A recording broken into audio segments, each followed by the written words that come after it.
En su tiempo este caso fue muy sonado en Alemania, lo que sería raro de no ser porque fue un caso excepcionalmente desconcertante, de otro modo la historia se habría perdido entre los tantos documentos y anécdotas que se mantienen en secreto dentro de las cárceles y que nunca llegan a salir a la luz. Sucedió en 1937, en la prisión más grande de Alemania, la prisión de Stadelheim en el distrito de Gießen, Múnich. Esta prisión es de por sí famosa por haber ejecutado con guillotina múltiples presos y eso ya es bastante oscuro. Pero de lo que muchos no han oído es lo que le pasó a un prisionero llamado Kurt Kaufmann. Así que permítanme servir de relator y ponerlos al día. Hacia 1930, se había abierto un caso para las autoridades policiales. Se habían reportado varias personas desaparecidas de manera simultánea, y tras el paso de cierto tiempo, la investigación las señaló como fallecidas.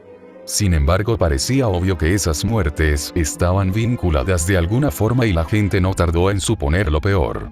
Por las calles de Berlín se corría la voz de un posible asesino en serie viviendo entre los ciudadanos.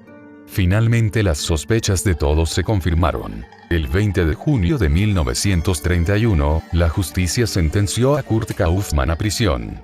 La razón: Kaufmann era el único viviendo en la zona cercana al lago Müggelsee, en el cual la policía había encontrado nada menos que 6 cuerpos, cuyo estado horrorizó y confundió a la vez a los investigadores.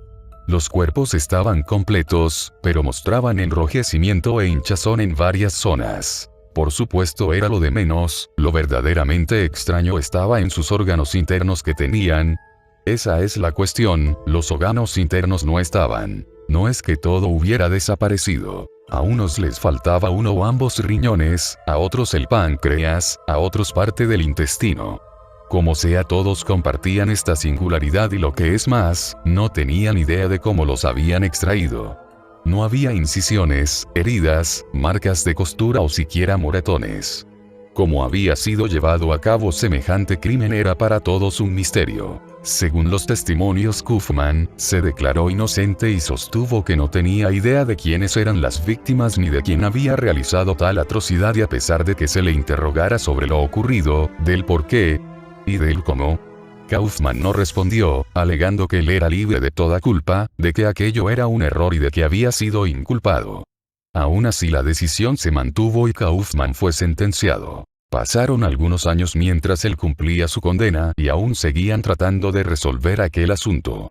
Llegaron a considerar que algún parásito o sustancia en el lago se había filtrado al interior de los cuerpos y había deshecho sus órganos internos, pero esta teoría fue descartada pronto, pues las personas no habían muerto en el lago sino antes de ser lanzados en él.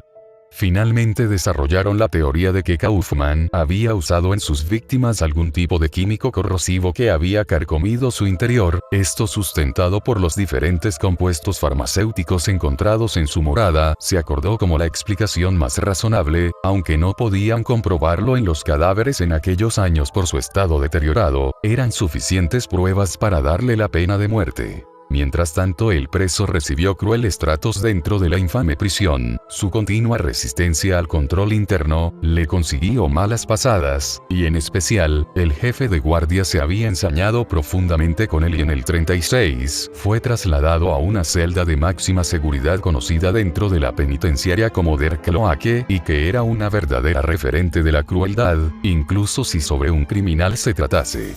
El prisionero era confinado a esta celda, atado de manos a la espalda y alimentado únicamente por un tubo que se extendía del exterior a su boca.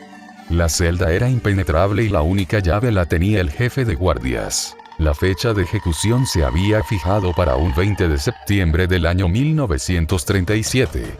Al día anterior de su ejecución, 2 guardias fueron a su celda para hacer las preparaciones, abrieron Der Kloake, pero en su interior yacía un hombre que ya había sido juzgado. Kurt Kaufmann estaba muerto. Su cuerpo estaba enrojecido e hinchado, y lo demás es deducible. Sus órganos no estaban. Al día de hoy no hay experto que pueda explicar cómo murió Kaufmann, siendo que su celda estaba reforzada al punto de ser impenetrable.